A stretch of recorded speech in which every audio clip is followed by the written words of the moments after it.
Hello, welcome, नमस्ते, स्वागत है आप सभी लोगों का आपके अपने यूट्यूब चैनल नारायण कॉर्नर में। मैं नारायण आपका स्वागत करता हूँ और आशा करता हूँ कि आप सभी लोग स्वस्थ और सुरक्षित होंगे। आओ कुछ नया सीखो कि आज के इस भाग में जो एक रोचक जानकारी मैं लेके आया हूँ वो है कि जो रेट ऑफ इंटरेस्ट है होम लोन का वो बहुत कम हो चुका है।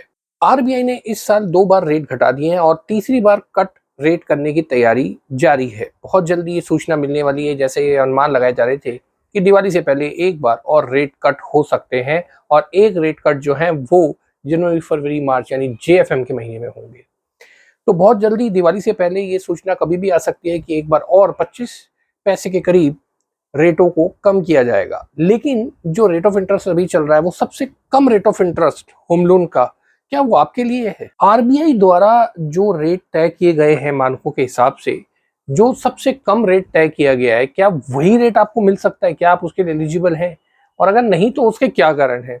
बैंक अपने बड़े बड़े विज्ञापनों में, होर्डिंग्स में ये कहता है कि 7.6 लोएस्ट रेट ऑफ इंटरेस्ट हम लोग ऑफर कर रहे हैं। और ये 7.6% का होम लोन क्या हम सभी लोगों के लिए है? मुझे तो नहीं मिला।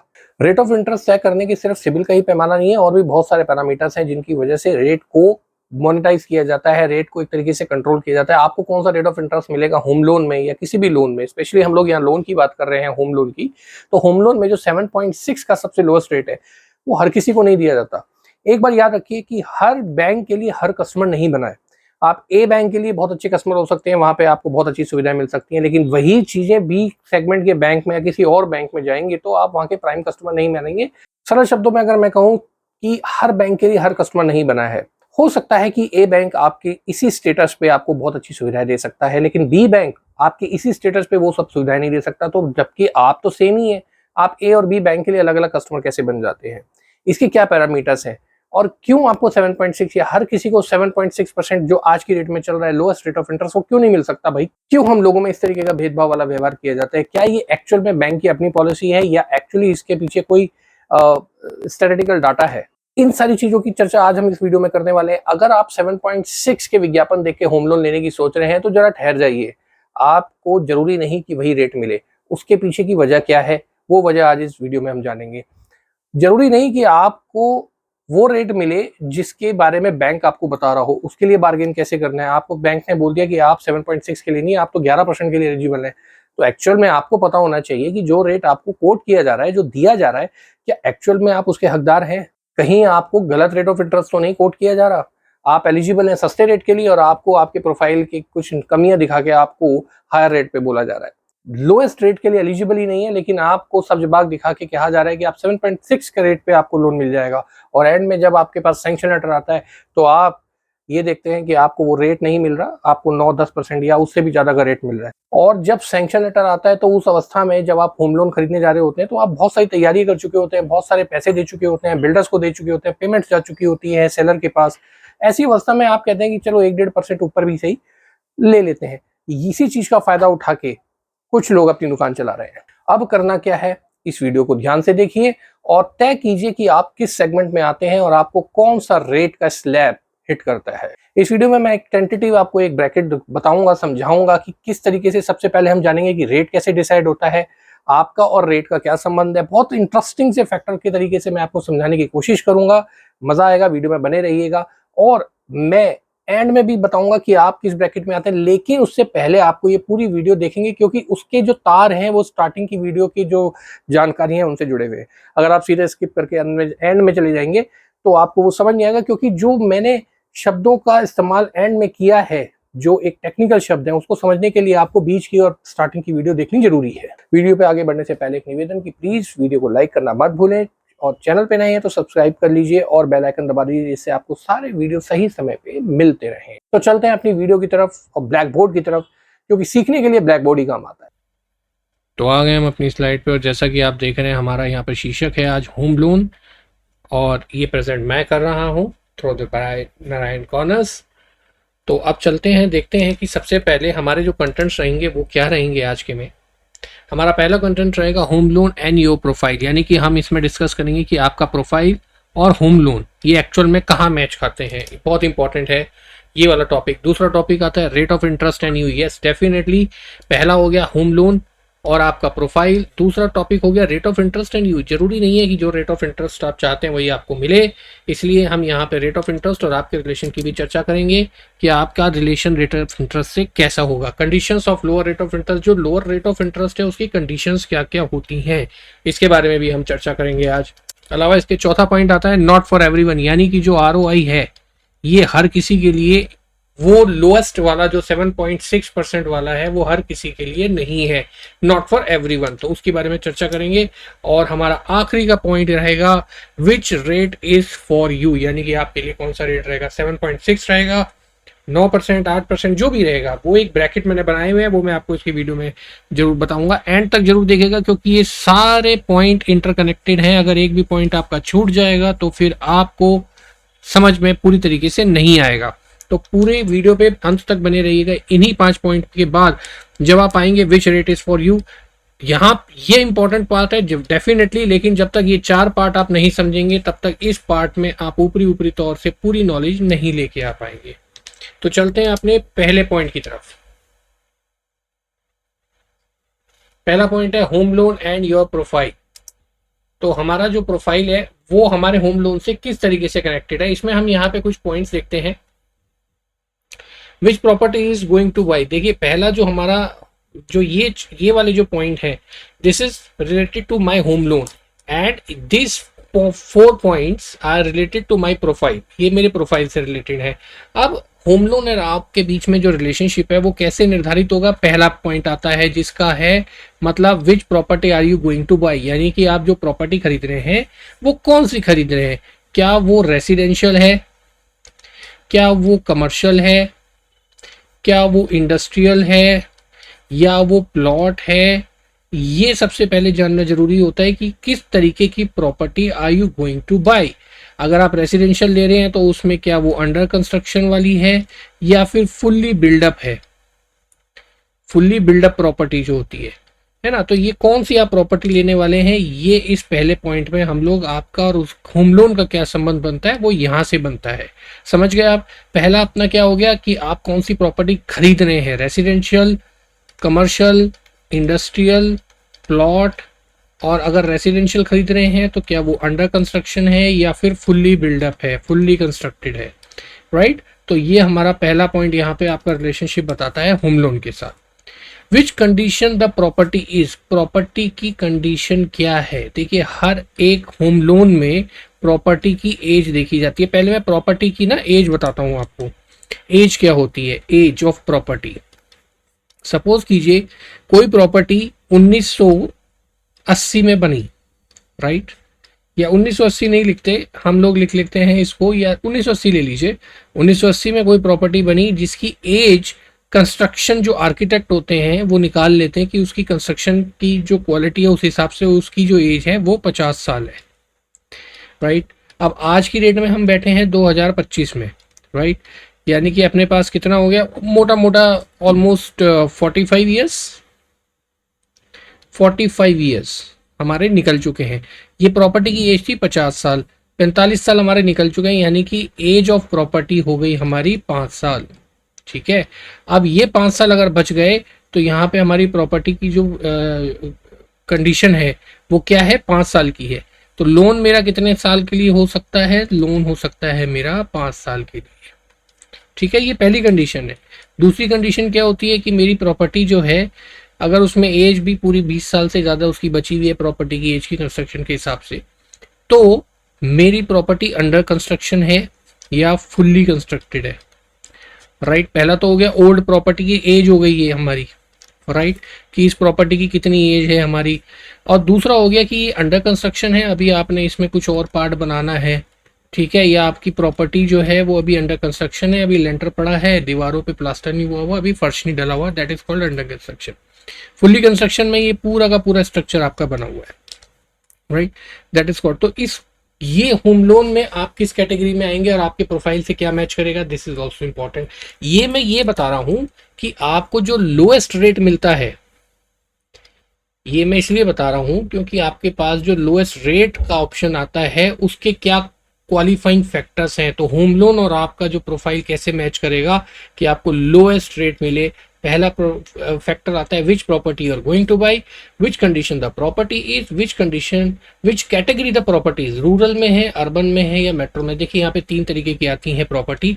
एक तो हो गई रूरल एरिया, एक हो गया अर्बन और एक हो गया आपका मेट्रो, राइट। रूरल क्या हो गया, जो हमारे गांव के कच्ची सड़क है, रूरल एरिया है, राइट, वहां पे आबादी जो है वो 5 लाख से कम है, it is called rural area.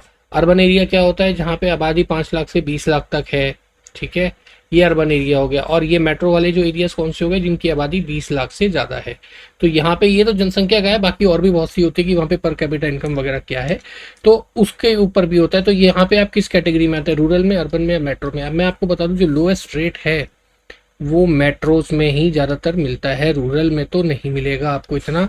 Urban में भी कई बार कंडीशन है, मिल गया तो मिल गया, अदरवाइज मेट्रो में ही मिलेगा। अब आते हैं आपके प्रोफाइल पे।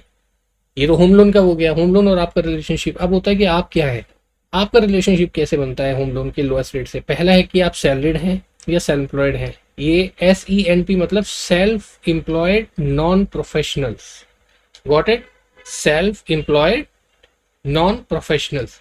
और ये हो गया सेल्फ एम्प्लॉयड प्रोफेशनल्स। अब इसमें क्या आता है, इसमें आता है डॉक्टर्स, इसमें आता है लॉयर्स, इसमें आता है आपका आर्किटेक्ट, ये आते हैं इनके प्रोफेशनल्स में। तो सेल्फ एम्प्लॉयड प्रोफेशनल और सेल्फ एम्प्लॉयड नॉन प्रोफेशनल, या आप सैलरीड हैं। आपका सिविल फैक्टर क्या है, आपका सिविल 750 प्लस है या आपका 750 से नीचे है। इनकम लेवल क्या है, क्या आप सैलरीड हैं या आप 1 लाख से ऊपर की सैलरी आपकी है, राइट, या फिर आपकी 1 लाख से नीचे की है। स्टेटस और एक्सपीरियंस, यानी कि आप किस तरीके के रहन सहन में रहते हैं। देखिए, आप 10 करोड़ का घर खरीदने जा रहे हैं, मैं किसी व्यक्ति विशेष पे टिप्पणी नहीं कर रहा, लेकिन बैंक में एक सोच होती है कि अगर आप 10 करोड़ का घर खरीदने जा रहे हैं तो आप कच्ची मिट्टी के मकान में या फिर आप ईंटों, बिना प्लस्तर के ईंटों के स्ट्रक्चर में नहीं रह रहे होंगे, है ना। तो उस हिसाब से भी आपका स्टेटस देखा जाता है, आपका एक्सपीरियंस कितना है काम करने का। आप अभी 2 साल हुए हैं आपको काम जॉब करते हुए, या 1 साल हुआ है आपको बिजनेस करते हुए, तो सर ऐसे में आपको वो प्राइम रेट नहीं मिल सकता, क्योंकि आपकी अभी एक्सपीरियंस हिस्ट्री ही नहीं है, राइट। तो यहाँ पे ये 2 चीजें हमारी हो जाती हैं फैक्टर्स, कि आपका और होम लोन का क्या रिलेशनशिप है। Got it.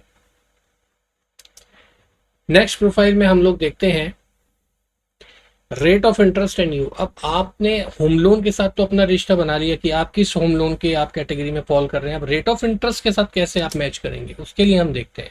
उसके लिए क्या है, उसके लिए भी हम यहाँ पे कुछ पॉइंट आपस में देखेंगे, ये कि आपका प्रोफाइल है या आपके रेट ऑफ इंटरेस्ट का प्रोफाइल है। रेट ऑफ इंटरेस्ट और आपके प्रोफाइल में यहाँ पे अंतर हम बनाते हैं। पहला तो ये कि सैलरीड प्राइम रेट, यानी कि अगर आप सैलरीड हैं, अब प्राइम रेट जो होता है वो आपका लोएस्ट रेट होता है, जो कि 7.6% है अभी, ये प्राइम रेट चल रहा है अभी, राइट। अब ये सैलरीड प्राइम रेट किसको मिलेगा, जिसकी सैलरी 1.5 लाख से अबव हो, राइट। ये उनके लिए रेट आता है। 1.5 लाख से ऊपर की सैलरी है, इसमें भी कंडीशन है, लेकिन फिलहाल जो सैलरी फैक्टर है वो मैं कह रहा हूँ। आप सैलरीड हैं, आप कैट ए कंपनी में काम करते हैं। कैटेगरी ए कंपनी कौन सी होती है, फॉर्च्यून 500, फॉर्च्यून 100, जिन कंपनीज में बहुत बड़े बड़े नाम है ना, HCL हो गया, या कोई ऐसी कंपनी है, विप्रो हो गया, लाइक दिस, जो कि लिमिटेड कंपनीज हैं, लिस्टेड कंपनीज हैं, बहुत सालों से काम कर रही हैं, तो वो कैटेगरी ए कंपनी में आती है। सैलरीड सब प्राइम रेट, सैलरीड सब प्राइम रेट क्या होता है, सैलरीड सब प्राइम रेट हो गया कि अगर आपकी सैलरी 1.5 लाख से कम है, राइट, आपकी सैलरी 1.5 लाख से कम है, आप कैट बी या कैट सी सिटी में कंपनी में काम करते हैं, बी या सी कैटेगरी की कंपनी है, या फिर वो प्राइवेट लिमिटेड है, ठीक है, प्राइवेट लिमिटेड कंपनी में काम करते हैं तो भी आपको मिल जाएगा। लेकिन वो पार्टनरशिप या प्रोप्राइटरशिप होगी तो नहीं मिलेगा, वो रिस्क रेट में आ जाता है। तो यहाँ पे वो रेट मिलेगा, लेकिन ये प्राइम रेट नहीं मिलेगा आपको, सब प्राइम रेट मिलेगा, जो कि 8% वाला है। अब ये 8% वाला कैसे आता है, ये भी वीडियो में आगे पता लगेगा आपको। Salaried risk rate, salaried risk rate क्या होता है सर, सैलरीड रिस्क रेट वो होता है जिसमें रिस्क बैंक के पास सबसे ज़्यादा होता है। जैसे कि आपकी सैलरी बिलो 50,000 है, ठीक है, 50,000 से कम की सैलरी है आपकी EMI जा रही हैं, आपके जो है जिस भी कंपनी में आप काम करते हैं वो पार्टनरशिप है, या LLP है, या जिस कंपनी में आप काम करते हैं उसकी विंटेज ही अभी 3 साल की है, वो कंपनी ही अभी 3 साल पहले शुरू हुई है, रिस्क प्रोफाइल में आ जाते हैं। तो इस तरीके के प्रोफाइल पर रेट आपको लोएस्ट नहीं मिलेगा। अब प्राइम रेट फॉर SENP यानी मैंने बताया था self employed non professional, self employed professionals. अब अगर आप बहुत अच्छे एक इंडस्ट्री के मालिक हैं जहाँ पे 100+ एम्प्लॉय काम करते हैं, बिजनेस है आपका, राइट, या फिर आप ऐसे ट्रेडर हैं जिनकी टर्नओवर ही 10 करोड़ से ऊपर है, ठीक है, आपकी टर्नओवर ही 10 करोड़ से ऊपर है, आपका जो बिजनेस लाइन है ट्रेडिंग की बहुत बड़ी है, या फिर आप किसी ऐसे बिजनेस में जहाँ पे हाई नेटवर्थ क्लाइंट आप हैंडल करते हैं, बहुत बड़ी बड़ी टर्नओवर्स हैं, या आपका जो प्रोजेक्ट है उसमें फ्यूचर में अपार संभावनाएं हैं, तो उनको प्राइम रेट SENP या SCP को मिलता है। या आप डॉक्टर हैं, आप डॉक्टर होने के बावजूद आपकी रिसिप्ट जो है 2 करोड़ से ऊपर की है ना, आपकी जो रिसिप्ट है वही 2 करोड़ से ऊपर की है, तो भैया आपको रेट बिल्कुल प्राइम वाला मिलेगा। सब प्राइम रेट क्या होता है कि भैया आपकी टर्नओवर है 2-3 करोड़ 4 करोड़, ठीक है, मिल सकता है, लेकिन उसमें अदर फैक्टर्स भी काम करते हैं, जैसे कि आपका सिबिल कितना है, सिबिल आपका 750+ है या 750 से कम है, तो यहाँ पे ये फैक्टर भी काम करेगा, ठीक है। फैक्टर्स रेट फॉर SENP, अब यहाँ पे ना कुछ फैक्टर्स काम करते हैं जो मैंने अभी डिस्कस किया आपसे। सब प्राइम रेट तो वही हो गया कि टर्नओवर इनकम आपकी सब कैटेगरी में आ रही है ना। एक फैक्टर्स रेट ऑफ SENP होता है, यानी कि आपके पास टर्नओवर है, चलो सपोज करो 10 करोड़ की टर्नओवर है, लेकिन आपके ऑब्लिगेशन ही 20 करोड़ के तो आपके ऑब्लिगेशन चल रहे हैं, तो आपको कैसे मिल जाएगा ये रेट? रिस्क प्रोफाइल है, या फिर आपका जो सिबिल है वो 700 है, ठीक है, तो नहीं मिलेगा इस रेट पे, जो प्राइम रेट है उस पे नहीं मिलेगा। रेट तो आपको मिल जाएगा लेकिन प्राइम पे नहीं मिलेगा। तो कुछ फैक्टर्स होते हैं, जैसे आपकी बैंकिंग में कुछ नहीं आता, आपकी कैश जो है डीलिंग ज़्यादा होती है आपके बिजनेस में, तो भैया आपका तो कैश प्रोफाइल ज़्यादा है, आपकी बैंकिंग प्रोफाइल नहीं है। या आप GST एग्जाम्प्ट बिजनेस में हैं, आपके बिजनेस में GST एग्जाम्प्ट है, लगता ही नहीं, तो टर्नओवर कैसे निर्धारित होगी? 44 AD में आपने फाइल की है फाइनेंशियल्स, यानी कि आपके फाइनेंशियल 25 लाख से कम की आपकी टर्नओवर है, एज लाइक दैट। तो ये बहुत सारे फैक्टर्स होते हैं जिससे SENP का रेट डिसाइड होता है। एक SENP का रिस्क रेट होता है कि सर आपका सिबिल 700 से लेकर के 680 के बीच में है, राइट। अब आपकी जो टर्नओवर है वो तो 2 करोड़ है, लेकिन आपके ऑब्लिगेशन चल रहे हैं, कुछ सिबिल में डेरॉक्स भी थे, यानी आपका सिबिल भी कम था, तो भाई आपका जो है रिस्क रेट ऑफ SENP रहेगा। Got it? अब नेक्स्ट देखते हैं, हमारा रेट ऑफ इंटरेस्ट एंड यूक हमारा हो चुका है। अब हमारी तीसरी कंडीशंस ऑफ लोअर रेट। अब लोअर रेट देने की क्या क्या कंडीशंस बैंक के पास होती हैं? देखिए, लोअर रेट ऑफ इंटरेस्ट हर किसी को नहीं मिलता, इसकी भी कुछ कंडीशंस हैं जिसपे वो देता है। अब इसमें 4 कंडीशंस हैं। पहली कंडीशन आती है आपकी इनकम, दूसरी कंडीशन आती है आपकी प्रॉपर्टी, तीसरी कंडीशन आती है सिबिल, और चौथी आती है प्रोफाइल फैक्टर्स। अब इनकम में आप देखेंगे, सबसे पहले income, applicant should be salaried with category A, ये मैं बता चुका हूँ। Company and should be a technical field. देखिए, एक होता है आपका कि आप एक एडमिन फील्ड में हैं, क्लैरिकल फील्ड में, या फिर आप टेक्निकल फील्ड में हैं, आप इंजीनियर्स हैं, या फिर आप कंपनी के टेक्निकल मैटर्स को हैंडल कर रहे हैं, वो ज़्यादा इंपॉर्टेंट है। SENP should have more than 3x net income against EMI। Suppose कीजिए आपकी EMI, आप बिजनेसमैन है और आपको लोन चाहिए 1 करोड़ का। अब आपकी EMI बनेगी लगभग मोटा मोटा 1 लाख रुपए की, फॉर एग्जांपल। अब आपकी मंथली नेट से जो इनकम है, नेट इनकम मतलब सारे खर्चे निकालने के बाद 3 लाख रुपए बननी चाहिए, यानी कि साल का 36 लाख रुपए, ठीक है। ये ईयरली अगर आपका है तो आपको कैटेगरी ए में भी रेट क्लेम कर सकते हैं। हालांकि रेट सैलरीड का और सेल्फ एम्प्लॉयड का थोड़ा सा अलग होता है, 10-15 पैसे का फर्क आएगा ही आएगा, लेकिन यहाँ पे आप क्लेम कर सकते हैं प्राइम के लिए। आप सैलरीड, सेल्फ एम्प्लॉयड के लिए और सैलरीड के लिए रेट का ब्रैकेट क्या है वो मैं आपको इस वीडियो में आगे बताने वाला हूँ, बने रहिएगा वीडियो में। तो अब यहाँ पे प्रॉपर्टी का आता है, शुड बी रेसिडेंशियल और registry in a chronological chain with transaction and in category A location with clear sale title. देखिए, यहाँ पे 3 बातें बताई गई हैं। सबसे पहला, तो इसे मिटा देते हैं। सबसे पहले यहाँ पे क्या कहता है कि आपकी रजिस्ट्री टू रजिस्ट्री ट्रांजैक्शन होनी चाहिए, यानी कि रजिस्ट्री से रजिस्ट्री होनी चाहिए। अगर बीच में कहीं GPA है तो आपकी चेन स्कैटर्ड हो गई, तब आपको इस तरीके के रेट में दिक्कत आएगी। अब रजिस्ट्री टू रजिस्ट्री है, उनने पहली रजिस्ट्री हुई 2020 में, ठीक है, अभी लेटेस्ट। उससे पहले कब हुई? उससे पहले हुई 1995 में, 1995 में हुई एक रजिस्ट्री। उससे पहले कब हुई? उससे पहले हुई 1978 में। उससे पहले हुई 1965 में। तो आप देख रहे हैं जितनी भी रजिस्ट्री यहाँ हैं, ये 1 2 3 4 चारों की चारों रजिस्ट्रियाँ जो हैं वो ऑन रजिस्टर्ड रजिस्ट्री हैं, और अब जो रजिस्ट्री होगी वो 2025 में होगी।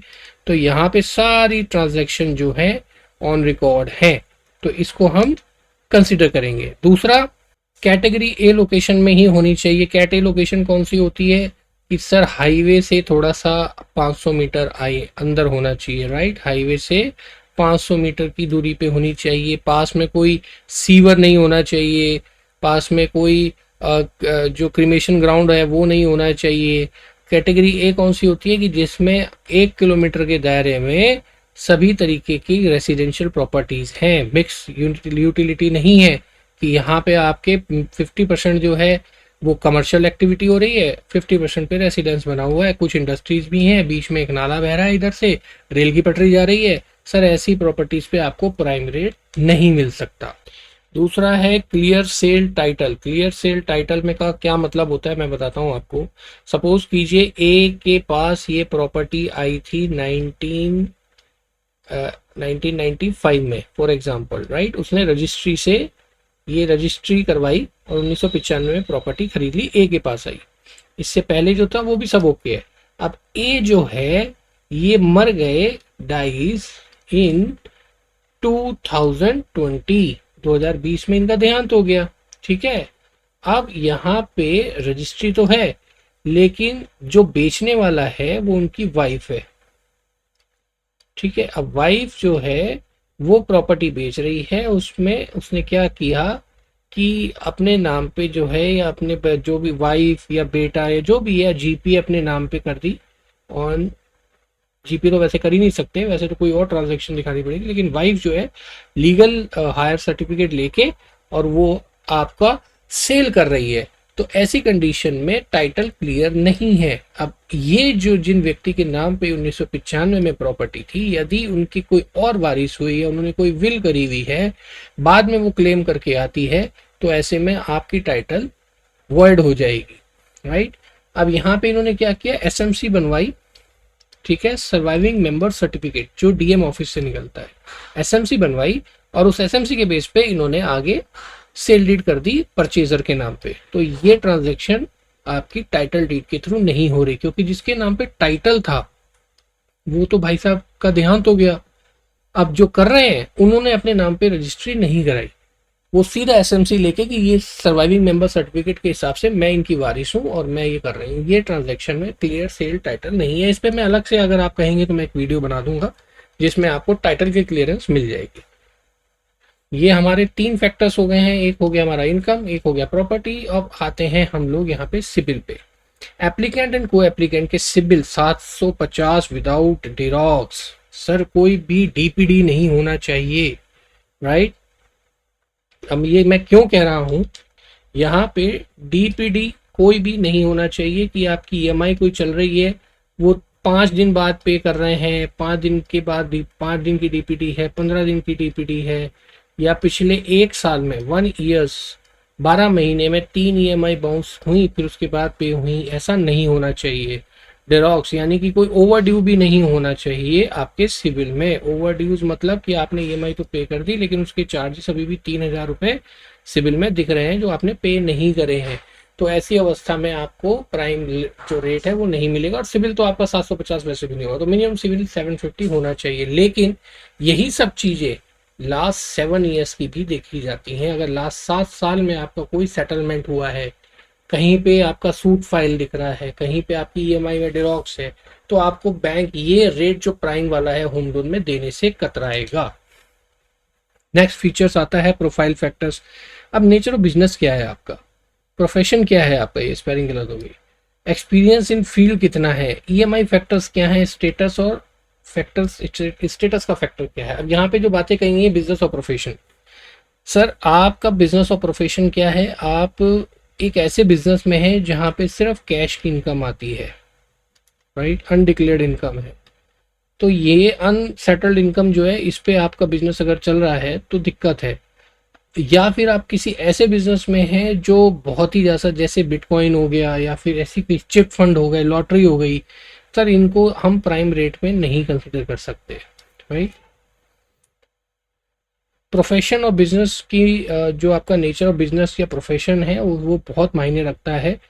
अब आप यहाँ पे वेटरनिटी डॉक्टर्स होते हैं वो हैं, लेकिन आप अगर उतने आपको एमबीबीएस वाले डॉक्टर से कंपेयर करेंगे तो उस रेट की और उस कैलकुलेशन को यहाँ पे हम लागू नहीं कर पाएंगे।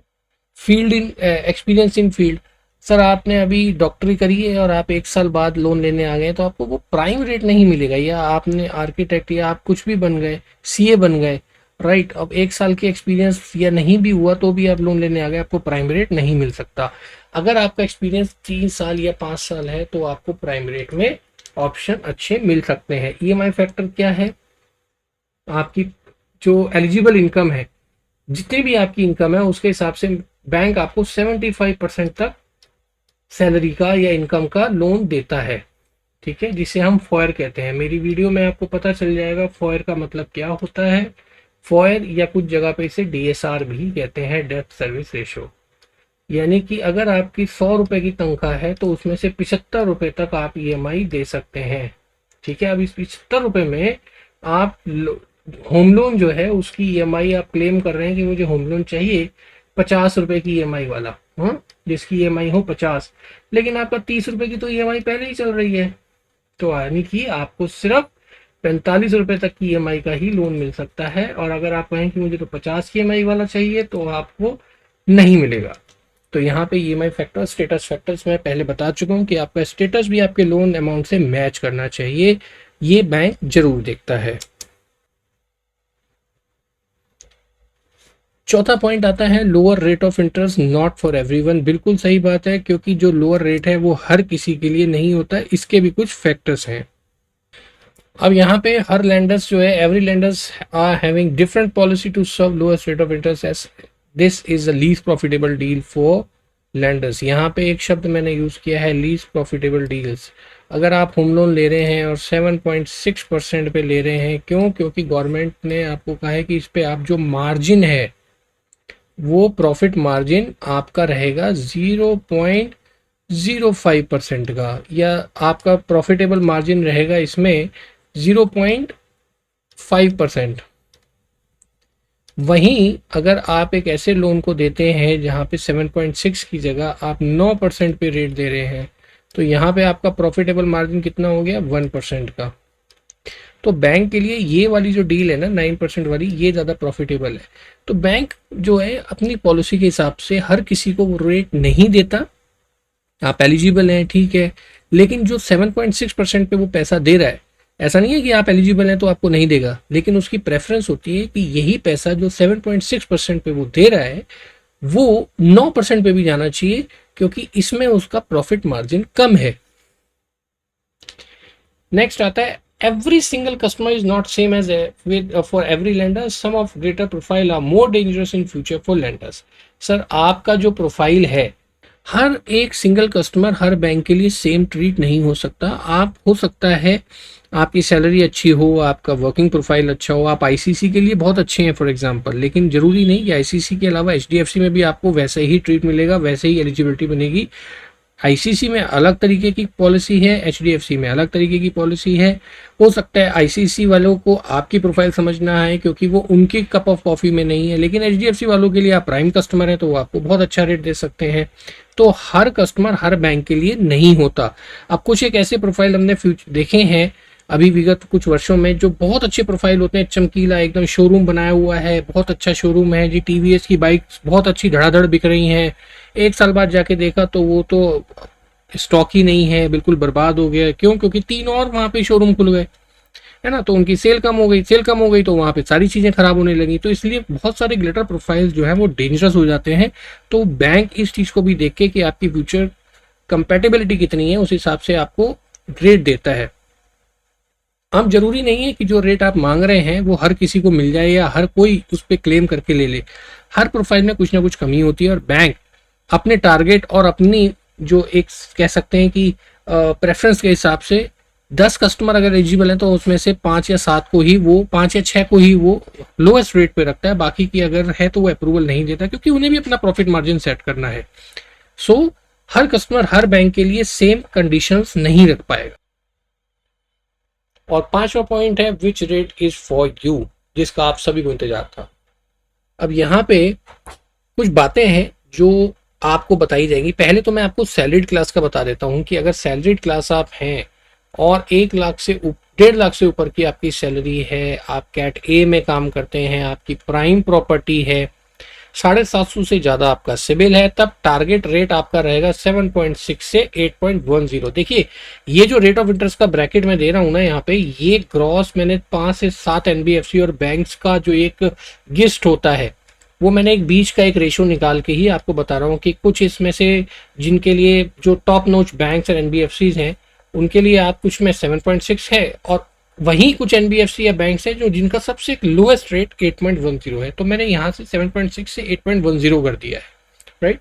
ये मैं 4-5 जो टॉप नॉच जो बैंक्स और एनबीएफसीज हैं उनका मैं गिस्ट बता रहा हूँ। तो यहाँ पे 7.6 से 8.10 के बीच का आपका रेट रह सकता है अगर आपकी सैलरी 1.5 लाख से ऊपर है, कैटेगरी ए है, प्रॉपर्टी आपकी प्राइम पे है, 750 से ज्यादा का सिविल है, प्लस आपकी एलिजिबिलिटी जरूर बननी चाहिए। ये नहीं कि आप ओवर लीवरेज है तो आप क्लेम करें 7.6, दैट्स नॉट पॉसिबल। तो यहाँ पे ये वाली जो कंडीशन है पहली फॉर सैलरीड। दूसरी कंडीशन आती है हमारी salaried age above but CIBIL 750 से 700। यहाँ पे देखिए यहाँ पे जो सिबिल है ये थोड़ा सा कम हो गया है। अब अगर आप सैलरीड एज अबव यानी कि बाकी ऊपर सारी चीज तो सेम है लेकिन आपका सिबिल 750 से नीचे लेकिन 700 से ऊपर है, तब आपका जो रेट रहेगा वो 8.10 से लेकर के और 9% के बीच में रहेगा। यानी कि यहाँ पे तो आप 8.10 तक कर रहे थे लेकिन अब रेट उससे भी ज्यादा बढ़ जाएगा, अब 8.10 से 9% के बीच में रहेगा। तीसरा हमारा कैटेगरी आता है सब कैटेगरी प्रोफाइल, जिसमें टारगेट रेट रहता है 9% से लेकर के 10.5%। आप सब कैटेगरी प्रोफाइल मैंने पहले बता दिया था आपको इसी वीडियो में। अब मैंने इसलिए बोला था कि आप ये वीडियो पूरा देखें ताकि आपको पूरा समझ में आए। नॉन टारगेट प्रोफाइल यानी कि जो रिस्क प्रोफाइल होते हैं वो अबव 10.5% का रेट रहेगा। ये होम लोन का मैं बता रहा हूँ। यहाँ पे जो नॉन टारगेट प्रोफाइल है उनका रेट 10.5% से ऊपर का रहेगा होम लोन में, अगर वो सैलरीड है तो। अलावा इसके